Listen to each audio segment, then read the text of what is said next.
Es tu gracia que me da aliento de vida.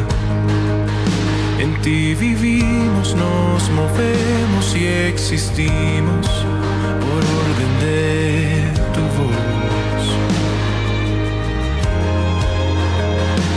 Tu presencia me refresca en la mañana, me alimenta y me sustenta tu palabra. Tu favor y bien rodea mi camino por tu constante amor. Te doy gracias, grandes son tus obras, oh Señor. Te doy gracias por tu fidelidad, bondad y amor. Te doy gracias, mi alma te bendice.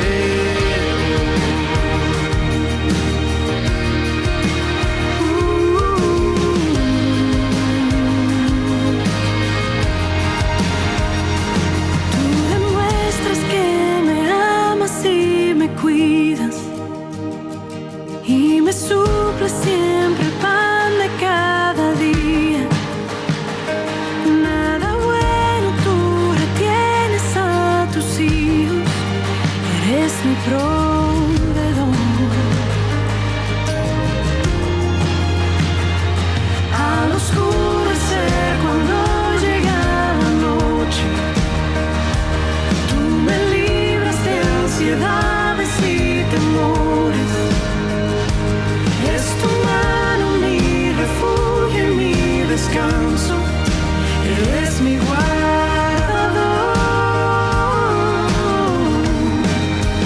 Te doy gracias, grandes son tus obras, oh Señor.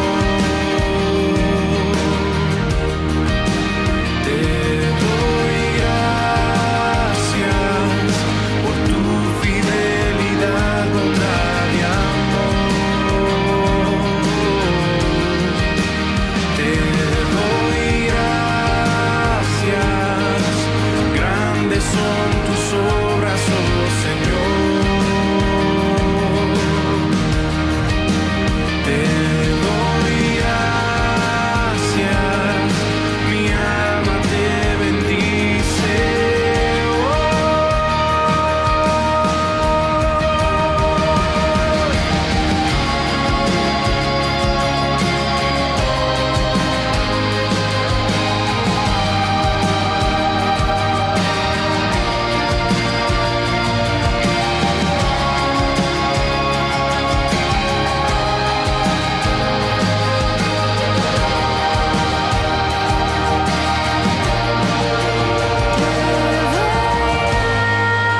Gracias, grandes son tus obras, oh Señor.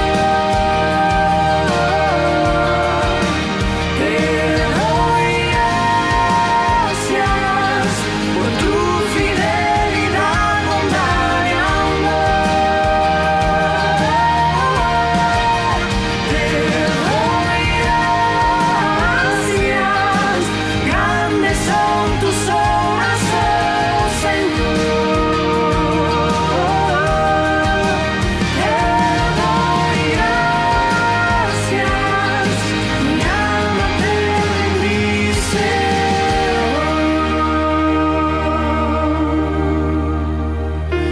Padre, ¿cómo he de dudar de tus bondades?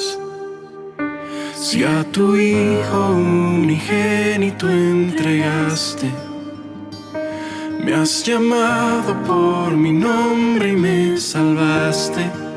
Agradecido estoy, agradecido estoy.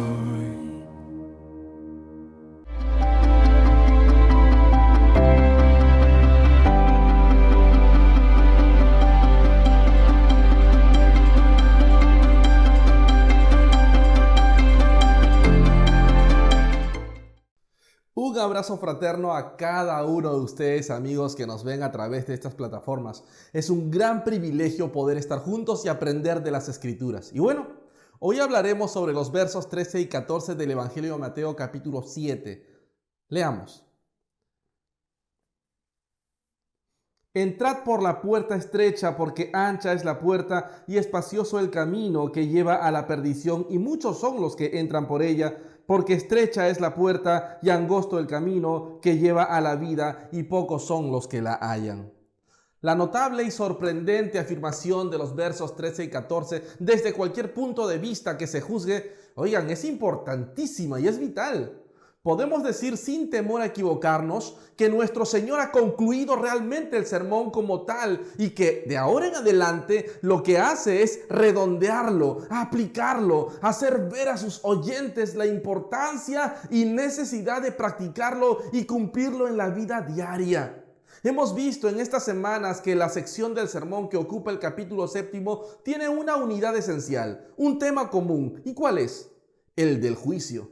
Podemos decir que el sermón como tal ha concluido al final del verso 12. Con él, nuestro Señor ha expuesto todos los principios que quería inculcar. El objetivo que persigue en este sermón, como hemos visto, es conducir a los cristianos a darse cuenta ante todo de su naturaleza, de su carácter como pueblo, y luego mostrarles cómo tienen que manifestar esa naturaleza y ese carácter en la vida diaria. Nuestro Señor, el Hijo de Dios, ha venido del cielo a la tierra para fundar y establecer un nuevo reino, el reino de los cielos. Viene a los reinos de este mundo y su propósito es llamar hacia sí a personas del mundo y constituirlas en reino. Por ello, es muy importante manifestar con toda claridad que este reino que ha venido a establecer es completamente diferente de todo lo que el mundo ha conocido, que va a ser el reino de Dios, el reino de la luz, el reino de los cielos. Su pueblo debe darse cuenta de que es algo único y distinto. Por ello, les hace una descripción del mismo.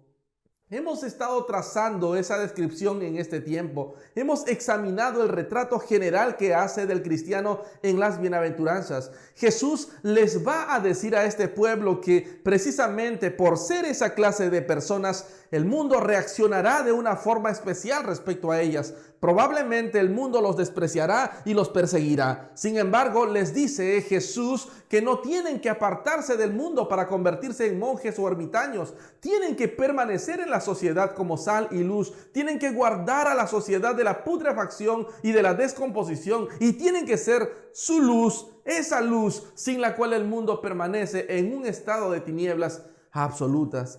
Una vez que Jesús hace esto, pasa a la aplicación práctica y a la elaboración de ello. Les recuerda de inmediato que la clase de vida que deben vivir tiene que ser completamente diferente, incluso la de la gente mejor y más religiosa que hayan conocido en ese tiempo. Contrasta su enseñanza con la enseñanza de los fariseos, de los escribas y de los doctores de la ley. Recuerden ustedes que ellos eran considerados como los mejores, los más religiosos, y sin embargo les muestra a los suyos que su justicia tiene que superar la justicia de los escribas y fariseos. Y entonces pasa a mostrarles cómo se puede hacer esto, dándoles instrucciones detalladas respecto a cómo hay que dar limosna, cómo hay que orar, cómo hay que ayunar. Y finalmente se ocupa de toda nuestra actitud hacia la vida en este mundo y de nuestra actitud hacia los demás con relación al juicio.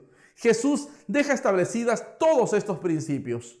Dice, en efecto, ahí tienen la naturaleza de este reino que estoy formando. Esta es la clase de vida que les voy a dar y deseo que la vivan y la manifiesten. No solo ha establecido principios, los ha elaborado en detalle. Y ahora, habiendo hecho esto, hace una pausa, por así decirlo, para mirar a los suyos y decir, bien, este es mi propósito. ¿Qué van a hacer? De nada sirve escuchar este sermón, de nada sirve que me digan a lo largo de esta presentación de la vida cristiana si se van a contentar con escuchar.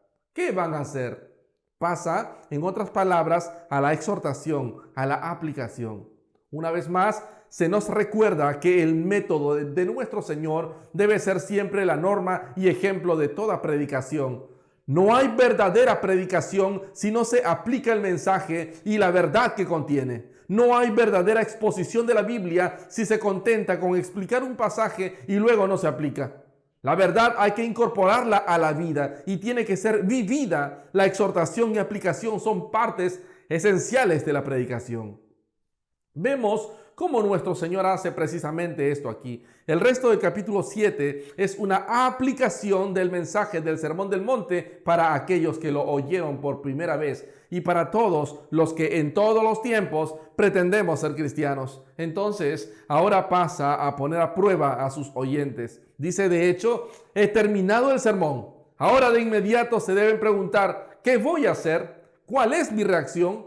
¿Me voy a contentar con cruzarme de brazos y decir con otros muchos que es un sermón maravilloso? ¿Que es la concepción más grandiosa de la vida que el género humano haya conocido? Una moral tan sublime, una elevación tan maravillosa, que es la vida ideal de todos o que todos deberían vivir. Lo mismo se nos aplica a nosotros. ¿Es esa nuestra reacción? ¿Limitarnos a alabar el Sermón del Monte? Si es así, según nuestro Señor, lo mismo hubiera sido que no lo hubiera predicado. Lo que quiere decir, ojo, no es solamente alabanza, es práctica. El Sermón del Monte no debe ser simplemente alabado, tiene que ser practicado. Luego dice que hay otra prueba, la prueba del fruto. Hay muchos que han alabado este sermón, pero nunca lo han encarnado en sus vidas. Cuidado con esas personas, dice nuestro Señor. Lo que importa realmente no es la apariencia de un árbol. El kit del asunto es el fruto que da. Luego hay una prueba final y es la que las circunstancias nos aplican. ¿Qué nos sucede cuando el viento comienza a soplar y amenaza el huracán y cae la lluvia y las inundaciones sacuden la casa de nuestra vida? ¿Se mantiene de pie? Esta es la prueba. En otras palabras, el interés que tengamos por estas cosas de nada sirve y no tiene valor a no ser que signifique que tenemos algo que nos permitirá permanecer firmes en las horas más tenebrosas y críticas de nuestra vida. Así es como se hace. Jesucristo, la aplicación. Al escuchar estas cosas, al oírlas, ya no basta alabarlas. Según nuestro Señor, es sumamente peligroso. Este sermón es práctico, se presenta para ser vivido, no es una simple idea ética, es algo que tenemos que realizar y poner en práctica. Hemos ido recordando esto a medida que lo examinamos en detalle, pero el propósito exclusivo del resto de este capítulo es simplemente exhortarnos en una forma grave y solemne a hacerlo y siempre a la luz del juicio. Y desde luego, esto no es solo la enseñanza del Sermón del Monte, es la enseñanza de todo el Nuevo Testamento. Tomemos cualquier pasaje de la Biblia, como la carta a los Efesios capítulo 4 y 5. Ahí tenemos exactamente lo mismo. El apóstol da consejos prácticos, les dice que no mientan, que no roben, que amen, que sean amables y de corazón tierno. Es una reiteración del Sermón del Monte. El mensaje cristiano es algo que realmente ha de convertirse en un signo de nuestra vida diaria. Ese es el propósito del resto de este sermón. Ahora debemos examinar los versos 13 y 14 con los cuales nuestro Señor comienza esta aplicación de su propio mensaje. Veámoslo así. Nos dice que lo primero que debemos hacer después de haber leído este sermón es observar la clase de vida a la que nos llama y darnos cuenta de lo que significa. Hemos visto muchas veces que el peligro al considerar el Sermón del Monte es perderse en detalles o desviarse con cosas específicas que nos interesan. Este es un enfoque falso. Por eso nuestro Señor nos exhorta a que nos detengamos un momento para contemplar el sermón como un todo y reflexionar acerca de él. ¿Cuál es su característica más sobresaliente? ¿Cuál es el elemento que sobresale como sumamente importante? ¿Cuál es el elemento que debemos captar como principio básico? Responde a su propia pregunta diciendo que la característica sobresaliente de la vida a la cual Él los llama es la estrechez. Es una vida estrecha, en un camino estrecho. Lo dice en forma dramática afirmando, entrad por la puerta estrecha. La puerta es estrecha y debemos caminar también por un camino estrecho. Esta ilustración es muy útil y práctica. La plantea en una forma gráfica que nos permite visualizar de inmediato a la escena. Ahí estamos caminando y de repente nos encontramos con dos puertas. Hay una a la izquierda que es ancha y por ella entra una multitud de personas. Al otro lado hay una puerta estrecha por la que puede entrar una y solo una persona a la vez. Al mirar por la puerta ancha, vemos que conduce a un sendero ancho y que una gran multitud está caminando por él. Podemos ver el cuadro con toda claridad. Esto, dice de hecho nuestro Señor, es lo que hemos estado hablando. Ese camino estrecho es el camino que yo deseo que sigan. Entrad por la puerta estrecha. Vengan a este camino angosto en el que me encontrarán a mí caminando delante de vosotros. De inmediato recordamos algunas de las características sobresalientes de esta vida cristiana a la que nuestro Señor y Salvador Jesucristo nos llama. Lo primero que observamos es que se trata de una vida estrecha o angosta desde su mismo comienzo. Es estrecha de inmediato, no es una vida que al principio es bastante ancha y que a medida que uno la va viviendo se estrecha cada vez más. No, la puerta misma, la misma forma de entrar en esa vida es estrecha. Es importante subrayar y recalcar este punto porque desde la perspectiva del evangelismo es esencial. Cuando la sabiduría mundana y los motivos carnales entran en el evangelismo, descubrirán que no es una puerta estrecha. A menudo se da la impresión de que ser cristiano es, después de todo, muy poco diferente de no ser cristiano. Que no hay que pensar en el cristianismo como en una vida estrecha, sino como en algo sumamente atractivo y maravilloso. Y que se entra en esa vida en forma multitudinaria. No es así. Según nuestro Señor, no es así. El Evangelio de Jesucristo es demasiado sincero para invitar a nadie de esa forma. No trata de persuadirnos de que es algo muy fácil y que solo más tarde comenzaremos a descubrir que es difícil. No, el Evangelio de Jesucristo en forma abierta y sin dobleces se anuncia como algo que comienza con una entrada angosta, con una puerta estrecha. Desde el comienzo mismo es absolutamente esencial que nos demos cuenta de ello. Veamos esto con más detalle. Miren, se nos dice al comienzo mismo de esta forma de vida, antes de iniciarse en ella, que si queremos seguirla, hay ciertas cosas que hay que dejar fuera. No hay lugar para ellas, porque hemos de comenzar pasando por una puerta estrecha y angosta. Me gusta pensar en esto como si se tratara de un torno. Es como un torno que admite una sola persona cada vez y no más. Y es tan estrecho que hay ciertas cosas que simplemente uno no puede llevar consigo. Desde el comienzo mismo es exclusivo y es importante que consideremos este sermón para ver algunas cosas o de las cosas que debemos dejar fuera. Lo primero que debemos dejar fuera es lo que se llama mundanalidad. Debemos dejar fuera eso. Dejamos fuera la multitud, el sendero del mundo. Ancha es la puerta y espacioso el camino que lleva a la perdición, y muchos son los que entran por ella, porque estrecha es la puerta y angosto el camino que lleva a la vida, y pocos son los que la hallan.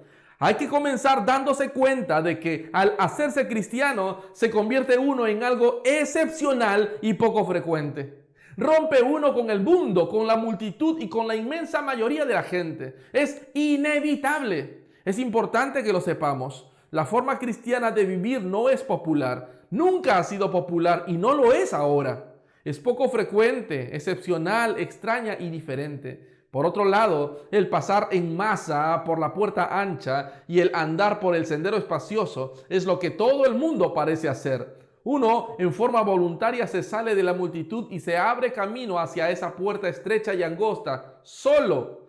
Uno no puede llevar a la multitud consigo en la vida cristiana. Implica inevitablemente una ruptura.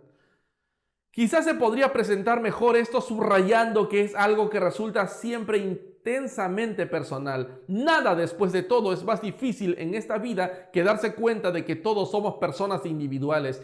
Todos nosotros somos esclavos de lo que se hace. Entramos en un mundo lleno de tradiciones, de hábitos y de costumbres con los que tendemos a conformarnos. Es lo fácil y obvio y se puede decir con verdad de la mayoría de nosotros que no hay nada que odiemos tanto como el ser diferentes.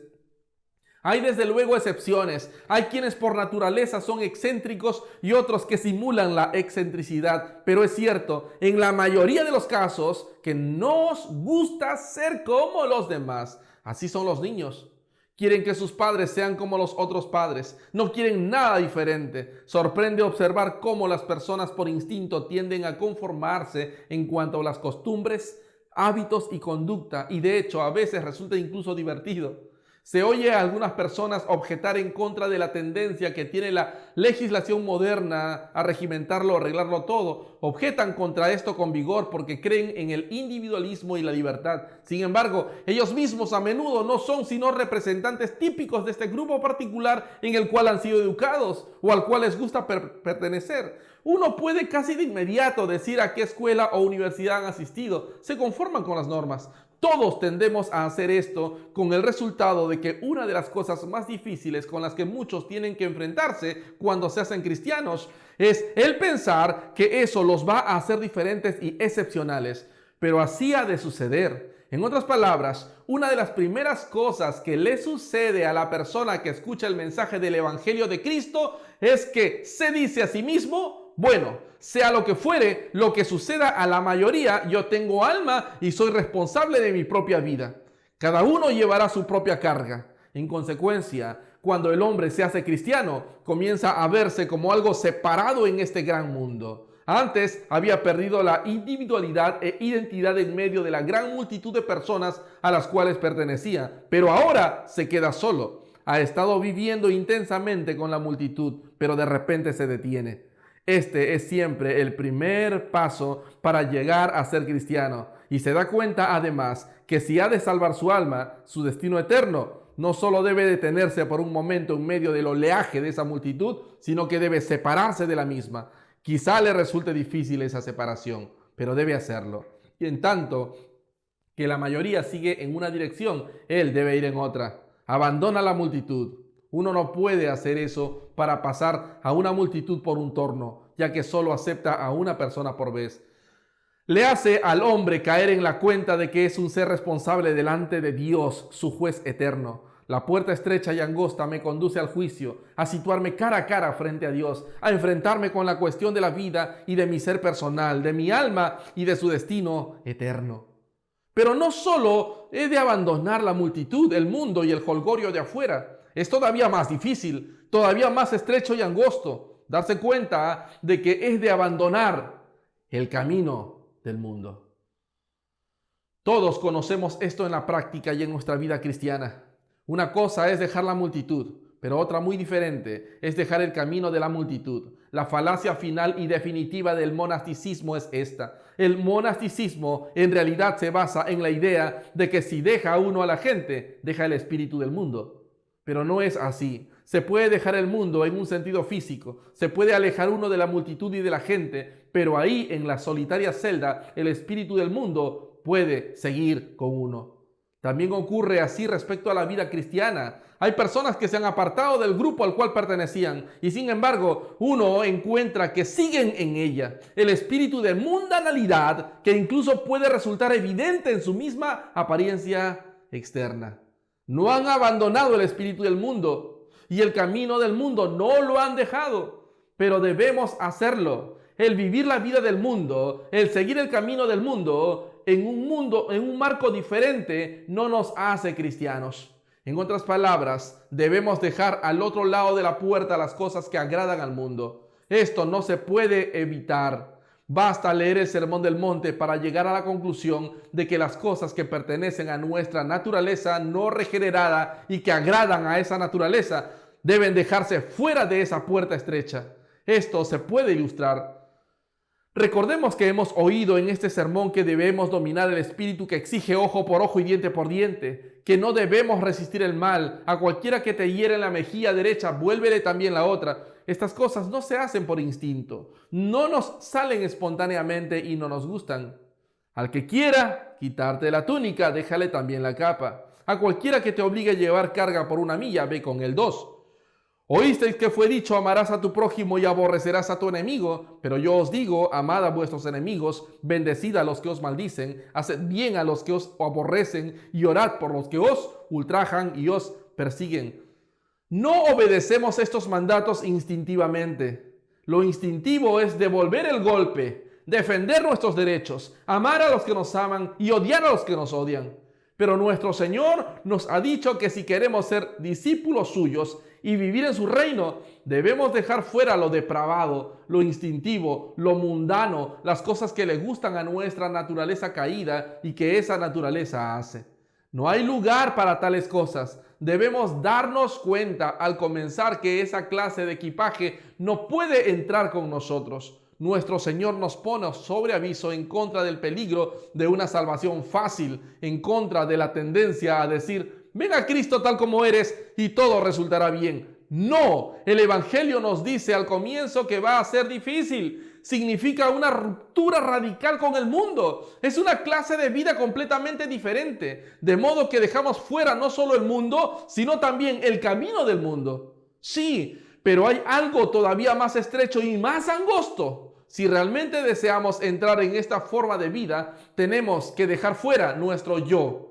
Y ahí es, desde luego, donde encontramos la piedra de tropiezo mayor. Una cosa es dejar el mundo y el camino del mundo, pero lo más importante en un sentido es dejar nuestro yo. Y sin embargo, es obvio, ¿no es verdad?, que en este camino no podemos llevar con nosotros nuestro yo. Esto no es una necedad, es la forma típica de hablar del Nuevo Testamento. El yo es el hombre adámico, una naturaleza caída, y Cristo dice que hay que dejarlo fuera. Despojaos del viejo hombre, es decir, dejadlo al otro lado de la puerta. Por esta puerta no pueden pasar dos hombres juntos, de modo que al hombre viejo hay que dejarlo fuera. Todas las ilustraciones fallan en algún punto, y también esta ilustración que nuestro Señor mismo usó no puede abarcar toda la verdad. En un sentido, el cristiano no ha dejado al hombre viejo fuera y por esto necesita la exhortación del apóstol a despojarse del hombre viejo. Sin embargo, se nos dice al comienzo que no hay lugar para el yo en este reino. El Evangelio del Nuevo Testamento es muy humillante para el yo y el orgullo. Al comienzo del sermón se nos dice, bienaventurados los pobres en espíritu. A nadie que nace en este mundo le gusta ser pobre en espíritu. Por naturaleza somos exactamente lo opuesto. Todos nacemos con una naturaleza orgullosa y el mundo hace todo lo que puede para estimular este orgullo desde el mismo nacimiento. Lo más difícil en el mundo es hacerse pobre en espíritu. Es humillante para el orgullo y sin embargo esencial. A la entrada de esta puerta estrecha hay un aviso que dice, dejad vuestro yo fuera. ¿Cómo podemos bendecir a los que nos maldicen y orar por los que se aprovechan de nosotros a no ser que hayamos hecho esto? ¿Cómo podemos seguir a nuestro Señor y ser hijos de nuestro Padre que está en los cielos y amar a nuestros enemigos si somos autoconscientes y siempre nos defendemos y cuidamos el yo y nos preocupamos por él? Ya hemos examinado esto en detalle, pero debemos volver a verlo en general, ya que nuestro Señor lo hace así al invitarnos a entrar por la puerta estrecha. El yo no puede existir en esta atmósfera, debe ser crucificado. No juzguéis para que no seáis juzgados. Haced a los demás lo que quisierais que los demás os hicieran con vosotros, y así sucesivamente. Nuestro Señor nos dice esto al comienzo mismo. No hay que hacerse ilusiones. Si uno piensa que es una vida en la cual se podrá adquirir fama y ser alabado y ser considerado maravilloso, mejor es detenerse ya y volver al comienzo, porque el que entre por esta puerta debe decir adiós, adiós al yo. Es una vida de humillación. Si alguno quiere venir en pos de mí, ¿qué sucede? Niéguese a sí mismo, siempre lo primero, y tome su cruz y sígame. Pero la autonegación, la negación del yo, no significa abstenerse de placeres y cosas que nos gustan. Significa que negamos nuestro mismo derecho a nuestro yo, que dejamos fuera nuestro yo y que pasamos por la puerta diciendo, ya no vivo yo, mas Cristo vive en mí. Esto es pues lo primero. Esta puerta estrecha, el comienzo mismo de la vida cristiana, es estrecha porque tenemos que dejar fuera ciertas cosas. Pero quisiera subrayar también que es estrecha y angosta de otra forma a saber, porque es difícil. El camino cristiano de la vida es difícil. No es una vida fácil. Es demasiado maravillosa para ser fácil. Significa vivir como Cristo y esto no es fácil. La pauta es difícil. Demos gracias a Dios por ello. Solo la persona que es poca cosa desea solo lo fácil y evita lo difícil. Esta es la vida más elevada que ha sido presentada al género humano y debido a ello es difícil, es estrecha y es angosta. Pocos son los que la hallan. Desde luego, siempre hay menos médicos especialistas de medicina en general. Nunca hay tantos expertos como trabajadores ordinarios. No importa en qué ámbito de la vida pensemos, siempre encontraremos que los verdaderos expertos son pocos. Cuando uno llega al nivel más elevado en cualquier ámbito, los que están allí son pocos. Todo el mundo puede seguir lo ordinario, pero en el momento en que uno desea hacer algo diferente, poco frecuente, en cuanto uno desea alcanzar las alturas, encuentra que no hay muchos que están tratando de hacer lo mismo. Es exactamente lo mismo en el caso de la vida cristiana. Es una vida maravillosa y elevada que pocos la encuentran y entran por ella, simplemente porque es difícil. No hace falta insistir en esto. Recordemos lo que hemos dicho al examinar este sermón en forma detallada. Recordemos esta clase de vida que nuestro Señor ha descrito y veremos que debe ser estrecha porque es difícil. Es la vida más elevada, es la culminación de la perfección. Además, es estrecha y angosta porque siempre conlleva sufrimiento y porque cuando se vive de verdad, siempre conlleva persecución. Bienaventurados sois cuando por mi causa os vituperen y os persigan y digan toda clase de mal contra vosotros mintiendo. Gozaos y alegraos porque vuestro galardón es grande en los cielos, porque así persiguieron a los profetas que fueron antes de vosotros. Siempre lo han hecho. El mundo siempre ha perseguido al que sigue a Dios. Se ve perfectamente en el caso de nuestro Señor mismo. El mundo lo rechazó, los hombres lo odiaron por ser lo que era. Dice Pablo, todos los que quieren vivir piadosamente en Cristo Jesús padecerán persecución. ¿A quién le gusta ser perseguido? No nos gusta que nos critiquen y que nos traten con dureza. Nos gustan las personas que hablan bien de nosotros y resulta muy irritante saber que nos odian y critican. Pero Cristo nos ha advertido que así será si entramos por esta puerta estrecha. Es estrecha y es difícil, y al entrar por ella debemos estar dispuestos al sufrimiento y a la persecución. Hay que estar dispuestos a ser malentendidos. Hay que estar incluso dispuestos quizá a que los que uno más quiere y que le son más próximos lo malentiendan. Cristo nos dijo que no había venido a traer la paz sino la espada. Una espada que quizá divida a la madre de la hija o al padre del hijo, y los de la casa propia de uno quizás sean los enemigos mayores. ¿Por qué? Porque se ha efectuado una separación. Se ha separado uno de la familia al entrar por esta puerta estrecha que no nos admite por familia sino por uno.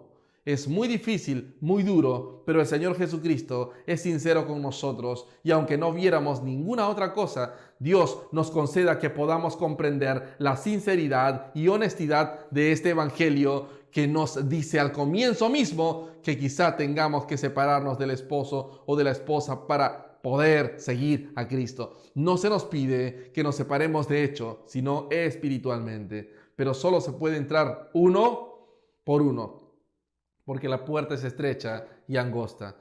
Hasta ahora hemos visto lo estrecha y angosta que es esta vida al comienzo, pero no lo es solo al comienzo, sigue siéndolo después. No es solo una puerta estrecha, es también un camino angosto. La vida cristiana es angosta desde el comienzo hasta el fin. No existen las vacaciones espirituales. Se puede tomar vacaciones en el trabajo habitual, pero no existe cosa semejante en la vida espiritual.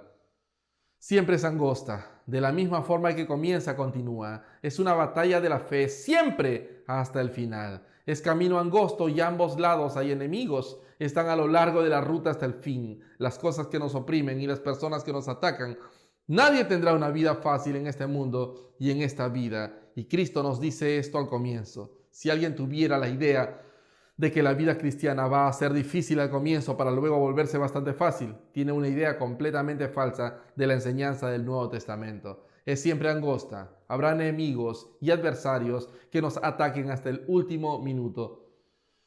¿Estoy desalentando a alguien? ¿Tiene alguien ganas de decir, bueno, si es así, mejor vuelvo atrás?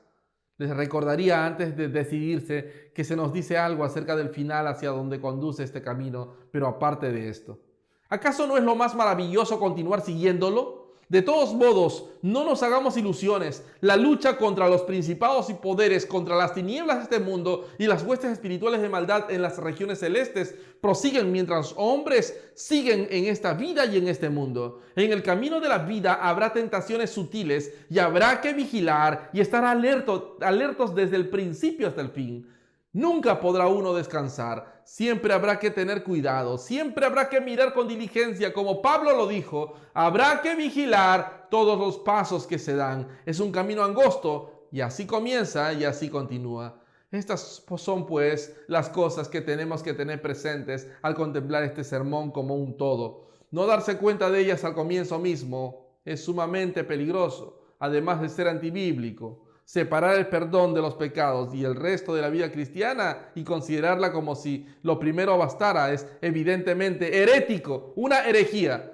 El evangelismo genuino, tal como lo entiendo, es el que presenta a los hombres la vida cristiana como un todo, y debemos tener mucho cuidado en no dar la impresión de que la gente puede acudir en masa, por así decirlo, a Cristo, que puede tratar de acudir con prisas a la puerta estrecha sin tener en cuenta el camino angosto hacia el cual conduce. Nuestro Señor mismo fue quien pronunció estas palabras acerca de los necios que no calculan lo que cuestan las cosas, como el hombre que comenzó a edificar sin tener en cuenta el costo. Por ello tuvo que dejar sin concluir el edificio. Así fue también en el caso del rey que fue a pelear contra otro rey sin considerar la fortaleza del enemigo. Nuestro Señor nos dice que calculemos lo que cuesta y que nos enfrentemos con lo que tenemos que hacer antes de comenzar. Nos muestra toda la vida. No ha venido solamente para salvarnos del castigo y del pecado, ha venido para hacernos santos y para purificar para sí un pueblo propio, celoso de buenas obras. Vino a este mundo, sí, para preparar el camino de santidad, y su deseo y propósito respecto a nosotros es que andemos en ese camino, siguiendo sus pisadas, en este llamamiento tan elevado, en esta vida gloriosa, y que la vivamos de la misma manera en que Él la vivió, resistiendo incluso hasta derramar la sangre si fuera necesario. Esa fue su vida, un camino angosto y espinoso, pero lo siguió. Y el privilegio de todos nosotros es el de salir del mundo y entrar en esta vida, en esa vida, siguiéndolo a Él hasta el fin. ¿Qué te parece si oramos? Gracias te damos, Dios amado. Gracias, Padre, por esta puerta de acceso que nos has dado. Y aunque es estrecha y es angosta, la motivación más grande que tenemos es que tú estás ahí, Señor, y queremos seguir caminando contigo. Si al día de hoy tú todavía no conoces a Cristo y no tienes una relación con Él, este es el momento. En tus propias palabras, ven a Jesús, arrepiéntete de tus pecados. Él es fiel y justo para perdonar tu pecado y limpiarte de toda maldad. En tus propias palabras, ven y dile: Señor, me arrepiento de mis pecados, reconozco que te he ofendido, que te he dado la espalda, reconozco que fuiste a la cruz del Calvario para morir por mis pecados. Dame salvación, dame vida eterna. Te damos gracias, Señor, en el nombre de Jesús. Amén, amén. Que Dios te bendiga. Queremos oír de ti. Si es la primera vez que nos estás viendo, siempre al final hay números de contacto. Puedes escribirnos por WhatsApp o visitarnos a través de la página de Facebook de nuestra iglesia. Estaremos gustosos de atenderte y conversar contigo. Que Dios te bendiga. Hasta pronto.